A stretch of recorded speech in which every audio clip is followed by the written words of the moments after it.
ಅಯಾಚಿತವಾಗಿ ಎದುರಿಗಿನ ವ್ಯಕ್ತಿಯ ಹೆಸರು ಬಾಯಿ ನುಡಿದು 2 ಅಂಗೈಗಳು ಗಲ್ಲದ ಹತ್ತಿರ ಅಂಟಿಕೊಂಡು ಕೆನ್ನೆ ಮೇಲೆ ಕೂತವು. ಕಂಗಳು ಕಿರಿದಾಯಿತು. ಏನೊಂದು ಅರ್ಥವಾಗುತ್ತಿಲ್ಲ. ಆಸ್ಪತ್ರೆಯಲ್ಲಿದ್ದ ಬೆಟ್ಟಜ್ಜ ನಮ್ಮನೆಯಲ್ಲಿ ಹೇಗೆ? ಇವರಿಗೆ ವಿಳಾಸ ಹೇಗೆ ಸಿಕ್ಕಿತು? ಸಿಕ್ಕರೂ ಇಲ್ಲಿಗೆ ಏಕೆ ಬಂದರು? ವಿಚಿತ್ರವೆನಿಸಿದರೂ ತೋರಿಸಿಕೊಳ್ಳದೆ, ಇದೇನು ಅಜ್ಜ, ಡಿಸ್ಚಾರ್ಜ್ ಆಯ್ತಾ? ಬಾ ಆಯಮ್ಮ, ಬನ್ನಿ ಬನ್ನಿ. ಬೆಟ್ಟಜ್ಜನ ಕಂಕುಳಿಗೆ ಕೈ ಹಾಕಿ ಮೆಲ್ಲಗೆ ಒಳನಡೆಸಿಕೊಂಡು ಬಂದಳು. ಪಾರಿ ಲಗುಲಗುನೆ ಓಡಿ ದೊಡ್ಡ ಚಾಪೆ ಹಾಕಿದಳು. ದಿಂಬು ತಂದಿಟ್ಟಳು. ಚಾಪೆ ನೆಲದ ಮೇಲೆ ಬಿದ್ದೊಡನೆ ಗೋಡೆಗೆ ದಿಂಬಿಟ್ಟು ಬೆಟ್ಟಜ್ಜನನ್ನು ನಿಧಾನವಾಗಿ ಕೂರಿಸಿದಳು. ಬಣ್ಣಗೆಟ್ಟ ಬಿಳಿ ಪಂಚೆ, ತುಂಬು ತೋಳಿನ ಕಪ್ಪು ನೀಲಿ ಚೌಕದ ಹಳೆ ಶರ್ಟು, ಕ್ಷೌರ ಕಾಣದೆ ಉದ್ದ ಬೆಳಿಗಡ್ಡವಿದ್ದ ತಾತನ ಮುಖ ತೀರಾ ಸೋತಿದ್ದರೂ ಕಂಗಳಲ್ಲಿ ಏನೋ ತೃಪ್ತಿ ಕಂಡಂತಾಯಿತು. ಸುಶ್ರುತ ಆಸ್ಪತ್ರೆಯ ಆಯಾ ಶಕುಂತಲಮ್ಮ, ವಾರ್ಡ್ ಬಾಯ್ ನಾಯರ್ ಕೂಡ ಜೊತೆಯಲ್ಲಿ ಬಂದಿರುವುದು, ಬಾಗಿಲಾಚೆ ಆಸ್ಪತ್ರೆಯ ಬಳಿ ವ್ಯಾನ್ ನಿಂತಿರುವುದು ಅನೇಕ ಪ್ರಶ್ನೆಗಳನ್ನು ಹುಟ್ಟುಹಾಕಿತು. ಅಡುಗೆ ಮನೆಗೆ ಓಡಿ ಹೋಗಿ ಕುಡಿಯಲು ನೀರು ತಂದಳು. ಕೊಂಚ ಹಾಲು ಕುಡಿತೀಯಾ ಬೆಟ್ಟಜ್ಜ ಎಂದು ಕೇಳಿದಳು ಸರೋಜ. ಅದಾಗಲೇ ಸೂರಿ ಓಡಿ ಹೋಗಿ ಹಾಲು ತಂದಿದ್ದ. ಹಾಲು ಕಾಯಿಸಿ ತರಲು ಪಾರಿಗೆ ಸನ್ನೆ ಮಾಡಿದ್ದು ಗಮನಿಸಿದ ಶಕುಂತಲಮ್ಮ, ತಾತ ಏನಾದರೂ ಹೇಳುವ ಮುನ್ನವೇ, ಸಂತೋಷ ಆಯ್ತಾ ತಾತಪ್ಪ? ಆಹಾ, ನಗು ನೋಡು. ಈಗಲೇ ಚೆನ್ನಾಗಿ ನೋಡ್ಕೊಂಡ್ಲು ಇವರಮ್ಮನ್ನ. ತಿರುಗಿ ಹಠ ಮಾಡಿದರೆ ಕರ್ಕೊಂಡು ಬರೋಕೆ ಆಗಲ್ಲ ಅಂದವಳು ಸರೋಜಾಳ ಕಡೆ ತಿರುಗಿ, ನೋಡು ಈ ತಾತಪ್ಪನ, ಹಿಂದೆ ಮುಂದೆ ಯಾರೂ ಗತಿ ಇಲ್ಲ, ಪಾಪದ ಮುದ್ಕ ಅಂತ ನಮ್ಮ ಡಾಕ್ಟ್ರು ತಿಂಗಳಾನುಗಟ್ಲೆ ಆಸ್ಪತ್ರೆಯಲ್ಲಿ ಮಡ್ಕೊಂಡಿದ್ರು. ಮೊನ್ನೆಯಿಂದ ನಿನ್ನನ್ನು ನೋಡ್ಬೇಕಂತ ಮಾತ್ರೇನೂ ನುಂಗದೆ ಭಾಳ ರಾಮಾಯಣ ಮಾಡಿಬಿಟ್ಟ. ಏನು ನನ್ನನ್ನು ನೋಡ್ಬೇಕಂತ? ಏನಜ್ಜ, ಹೌದಾ? ಏನು ವಿಷಯ? ಸರಿ ಬಿಡು, ಮನೆಗೆ ಬಂದಿದ್ಯಾ, ಉಂಡೆ ಹೋಗು. ಮೊದಲಿಗಿಂತ ಈಗ ಆರೋಗ್ಯವಾಗಿದೆಯಲ್ಲ? ನನಗೂ ಸಮಾಧಾನ ಆಯಿತು. ಹೂನವ, 2 ಸಾರ್ತಿ ಹಾಕಿದ್ದ ಡ್ರಿಪ್ಸ್ ಕಿತ್ತಾಕ್ಸಿದ್ದೇನೆ. ಸಾಯೋ ಮುಂಚೆ ಒಂದಪ್ಪ ಸರೋಜಮ್ಮನ ನೋಡಲೇಬೇಕು ಅಂದ. ಶ್ರೀಧರ್ ಡಾಕ್ಟ್ರು ಹೋಗಲಿ, ನಮ್ಮ ಆಸ್ಪತ್ರೆ ಗಾಡೀಲೆ ಕರ್ಕೊಂಡು ಹೋಗಿ ಬನ್ನಿ ಅಂದರು. ಆಸ್ಪತ್ರೆ ರೆಕಾರ್ಡಿನಲ್ಲಿ ನಿಮ್ಮನೆ ಅಡ್ರೆಸ್ ಸಿಕ್ತಲ್ಲ, ಕರ್ಕೊಂಡು ಬಂದ್ವಿ. ಅದೇನು ಮಾತಾಡೋಕ್ಕೆ ಮುಗಿಸ್ಕೊಳ್ಳಿ ಅಂದು ನಮಗೆ ಮುದ್ದೆ ಸಾರಿದ್ರೆ ಸಾಕು ಊಟಕ್ಕೆ. ನೀವು ಬೇರೆ ಪುಳಿಚಾರು ಅಲ್ವಾ?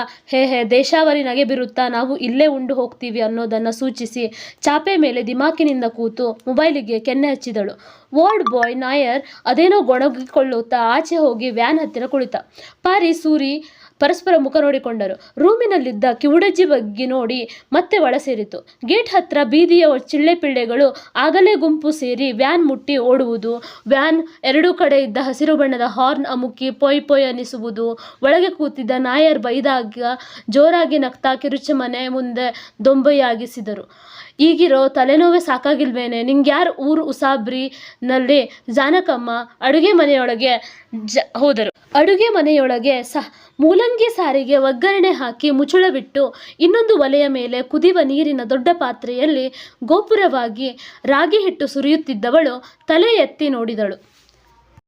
ನಾನೇನು ಮಾಡಲಿ ಅತ್ತೆ, ನೀವೇನೋ ಇದ್ದೀರಲ್ವಾ? ನನಗೂ ಏನೂ ಅರ್ಥ ಆಗ್ತಿಲ್ಲ. ಈ ಬೆಟ್ಟಜ್ಜನ್ನ ನಮ್ಮ ಸೂರ್ಯ ಆಸ್ಪತ್ರೆಯಲ್ಲಿ ಇದ್ದಾಗ 1-2 ಸರ್ತಿ ಮಾತಾಡಿಸಿದ್ದಷ್ಟೇ.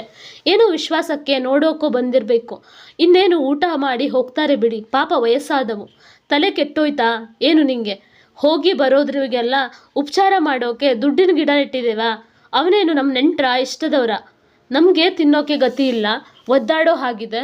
ಈ ಶನಿಗಳು ಬೇರೆ ದರಿದ್ರವದಳನ್ನು ಯಾಕಾರು ಮನೆ ತುಂಬಿಸಿಕೊಂಡೇನೋ. ಕೋಪಾವಿಷ್ಟರಾಗಿ ಮೂಲೆಗಾಣಿಸಿದ್ದ ಮಣೆ ಎಳೆದುಕೊಂಡು ನೆಲದ ಮೇಲೆ ಕುಕ್ಕರಿಸಿದರು ಜಾನಕಮ್ಮ.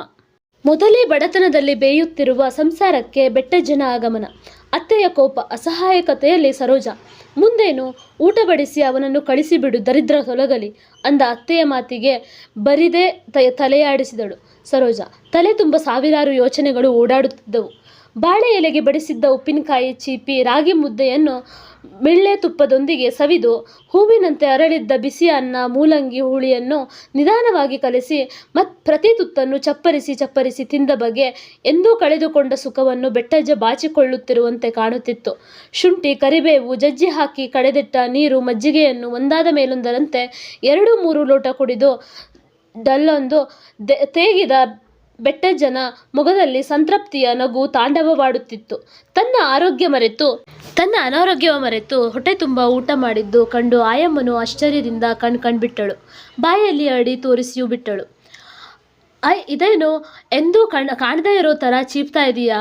ಅದು ಈ ಪುಳಿಚಾರು ಊಟ, ಇದರಲ್ಲಿ ಏನಿದೆ ಮುಷ್ಕ ಅಂತ ಮೂತಿ ತಿರುವಿ, ಇನ್ನು ಲೇಟ್ ಆದರೆ ಶ್ರೀಧರ್ ಡಾಕ್ಟ್ರು ಬೈಯೋದು ನಮಗೆ, ನಡಿ ನಡಿ ಲೇಟಾಯಿತು ಅಂತಂದು ತನ್ನ ಕರಿ ಗುಡಾಣದಂತಹ ಹೊಟ್ಟೆಯಿಂದ ಜಾರಿದ್ದ ಬಿಳಿ ನೆಕ್ಲೆಸ್ ಸೀರೆಯನ್ನು ಎಳೆದು ಸರಿಯಾಗಿ ಸಿಕ್ಕಿಸಿಕೊಂಡು ತಿಂದ ಎಂಜಲುಗಳನ್ನು ಆಚೆ ಮೋರಿಗೆಸೆಯಲು ಹೋದಳು. ನಾಯರ್ ಊಟ ಮುಗಿಸಿ ಆಗಲೇ ವ್ಯಾನ್ ಹತ್ತಿ ಕೂತಿದ್ದ. ಬೆಟ್ಟಜ್ಜ ಮಂದಸ್ಮಿತವಾಗಿ ಸೂರಿ, ಪಾರಿ, ಜಾನಕಮ್ಮ, ಸರೋಜ ಬಾಗಿಲ ಸಂದಿಯಿಂದ ಇಣುಕುತ್ತಿದ್ದ ನರಸಜ್ಜಿ ಎಲ್ಲರನ್ನೂ ಕಣ್ತುಂಬಿಸಿಕೊಂಡು ಹೊರಡಲು ಕಷ್ಟಪಟ್ಟು ಎದ್ದು ನಿಂತ. ಸರೋಜವ್ವ ಅವತ್ತೊಂದು ಕಿತ್ನನ್ ಪ್ರಾಣ ಉಳಿಸ್ದೆ, ಇವತ್ತು ಹೊಟ್ಟೆ ತುಂಬ ಊಟ ಹಾಕ್ದೆ, ಜೀವ ತಂಪಾಗೋಯ್ತು ಕಣವ್ವ. ಇನ್ನು ಈ ಘಟ ಇದ್ರೆಷ್ಟು ಬಿಟ್ರೆಷ್ಟು, ಖುಷಿಯಾಗಿ ಪ್ರಾಣ ಬಿಡ್ತೀನಿ ಅಂದ. ಜಾನಕಮ್ಮನ ಕಡೆ ನೋಡಿ ಕೈ ಮುಗಿದ. ದ್ಯಾವೋ, ಈ ಮಗಿನ ನಿಮ್ಮನೆಗೆ ಕಳಿಸೆನ್ನ ತಾಯಿ. ಈ ಅಮ್ಮ ಇರೋ ಗಂಟ ಯಾರನ್ನೂ ಕೈ ಬಿಡಲ್ಲ, ಯಾರಿಗೂ ಮೋಸ ಆಗಕ್ಕಿಲ್ಲ. ನನ್ನ ಹೊಟ್ಟೆಯಲ್ಲಿ ಹುಟ್ಟಿದ ಮಕ್ಕಳೇ ಮೋಸ ಮಾಡಿ ಹೋದ್ರು. ಈ ಅಮ್ಮಂಗೆ ನನ್ನ ಮೇಲೆ ಅದೇನೋ ವಿಶ್ವಾಸ. ಕಣ್ಮರೆಸಿಕೊಂಡು ಸಾಯೋ ಮುದ್ಕ ನಾನು. ಒಂದೇ ಒಂದು ಸಾರಿ ಈ ಅಮ್ಮನ ನೋಡೋಕಂತ ಬಂದು ಬಿಟ್ಟೆ, ತಪ್ಪಾದರೆ ಒಟ್ಟಿಗೆ ಹಾಕುವ ಅಂದವನು ಬಹಳ ಕಷ್ಟದಿಂದ ಪಂಚೆ ಎತ್ತಿ ಪಟಾಪಟಿ ನಿಕ್ಕರ್ ಜೇಬಿನೊಳಗೆ ಕೈ ಹಾಕಿ ಮಾಸಲು ಬಣ್ಣದ ಕೆಂಪು ಬಣ್ಣದ ದಾರ ಕಟ್ಟಿದ್ದ ಪೊಟ್ಟಣವೊಂದನ್ನು ತೆಗೆದ. ಅಲ್ಲಲ್ಲಿ ಹರಿದಿದ್ದ ಕಾಗದದ ಪೊಟ್ಟಣವನ್ನು ಭದ್ರವಾಗಿ ಕೈಯಲ್ಲಿ ಹಿಡಿದು ತಗೊಳ್ಳವ್ವ ಎಂದು ಸರೋಜಾಳಿಗೆ ನೀಡಿದ. ಅದೇನು ಬೆಟ್ಟಜ್ಜ, ನನಗ್ಯಾಕಪ್ಪ ಅವೆಲ್ಲ, ನೀನು ಆರೋಗ್ಯವಾಗಿ ಇದ್ದರೆ ಸಾಕು, ಇನ್ನೇನು ಬೇಡ ಅನ್ನುತ್ತಾ ಸರೋಜ ಮುಂದೆ ಬರುವುದಕ್ಕೂ ಸತ್ವಹೀನ ಕೈಯಿಂದ ಜಾರಿದ ಪೊಟ್ಟಣ ನೆಲದ ಮೇಲೆ ಬೀಳುವುದಕ್ಕೂ ಸರಿ ಹೋಯಿತು. ಪೊಟ್ಟಣ ಆಯಾ ನೋಡಿಬಿಟ್ಟರೆ ಎಂಬ ಭಯಕ್ಕೆ ಜೋರಾಗಿ ಹೆಜ್ಜೆ ಇಟ್ಟು ತೆಗೆದುಕೊಳ್ಳಲು ಮುಂದೆ ಬಂದ ಬೆಟ್ಟಜ್ಜ ಕಾಲು ಜಾರಿ ಡಮಾಲನೆ ನೆಲದ ಮೇಲೆ ಬಿದ್ದೇ ಬಿಟ್ಟ. ಸತ್ನಪ್ಪೋ ಎಂದು ಕಿರುಚಿ ನೆಲದ ಮೇಲೆ ಉರುಳಿದವನನ್ನು ಗಾಬರಿಯಿಂದ ಸರೋಜ ಓಡಿಬಂದು ಹಿಡಿದೆಬ್ಬಿಸಲು ಯತ್ನಿಸಿದಳು. ಜಾನಕಮ್ಮ ಇದೊಂದು ಕರ್ಮ ಎಂದು ಬೈದುಕೊಂಡು ದೂರವೇ ನಿಂತಾಗ ಮಕ್ಕಳ ಸಹಾಯದಿಂದ ಬೆಟ್ಟಜ್ಜನನ್ನು ಎಬ್ಬಿಸುವ ಸರೋಜಾಳ ಪ್ರಯತ್ನ ವಿಫಲವಾಯಿತು. ಆಯ ತಪ್ಪಿ ಹಿಂದಕ್ಕೆ ಬಿದ್ದಿದ್ದ ಬೆಟ್ಟಜ್ಜ ತಲೆಯ ಹಿಂಭಾಗಕ್ಕೆ ಜೋರು ಪೆಟ್ಟು ಬಿದ್ದಿದ್ದರಿಂದ ರಕ್ತ ಹರಿದಿತ್ತು. ಅಯ್ಯಯ್ಯೋ, ಏನಾಯ್ತು ಬೆಟ್ಟಜ್ಜ ಎಂದು ಕಿರುಚುತ್ತಾ ಒಳಗಡಿ ಇಟ್ಟಳು ಆಯಾ ಶಕುಂತಲಮ್ಮ. ಮುಂದಿನ ಅಧ್ಯಾಯದಲ್ಲಿ ಏನಾಗುತ್ತೆ ಅನ್ನೋದನ್ನು ನಾವು ಮುಂದಿನ ಎಪಿಸೋಡ್ನಲ್ಲಿ ತಿಳ್ಕೊಳ್ಳೋಣ. ಕತೆ ಇಷ್ಟ ಆದರೆ ಲೈಕ್ ಮಾಡಿ, ಶೇರ್ ಮಾಡಿ, ಸಬ್ಸ್ಕ್ರೈಬ್ ಮಾಡಿ. Thank you.